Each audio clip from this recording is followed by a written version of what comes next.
Et si je vous disais que la téléportation n'est plus seulement une idée de science-fiction, qu'aujourd'hui, des scientifiques réussissent déjà à faire disparaître, puis réapparaître de la matière, ailleurs, pas dans un film, pas dans un rêve, dans un laboratoire, ici, sur Terre. L'idée de se déplacer instantanément existe depuis toujours. Dans les mythes anciens, les dieux voyageaient d'un monde à l'autre en un instant. Dans les textes bouddhistes, certains moines étaient décrits comme capables de se manifester à distance. Puis la science-fiction a pris le relais. Star Trek, La Mouche, Jumper.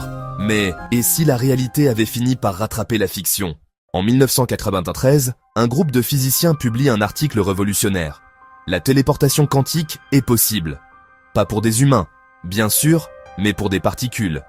Et le secret, c'est l'intrication quantique. Deux particules peuvent être liées, peu importe la distance. Changer l'une, c'est instantanément changer l'autre.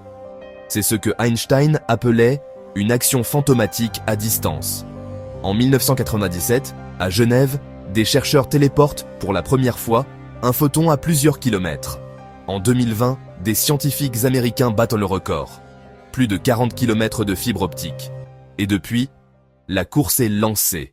Aujourd'hui, la téléportation est bien réelle, mais elle ne transporte pas la matière, elle transporte l'information quantique. Ce que nous téléportons, c'est l'état d'une particule. En d'autres mots, son essence quantique. Le corps reste ici, mais son jumeau parfait renaît ailleurs. Cette technologie pourrait bientôt révolutionner les réseaux quantiques, la sécurité informatique et même l'Internet du futur. Et si un jour, la téléportation des objets macroscopiques devenait possible? Il ne s'agirait plus de déplacer la matière, mais de la reconstruire à l'identique, atome par atome, une copie parfaite. Alors, seriez-vous toujours vous-même après la téléportation? La téléportation, c'est peut-être moins un voyage dans l'espace, qu'un voyage dans la compréhension de ce que nous sommes.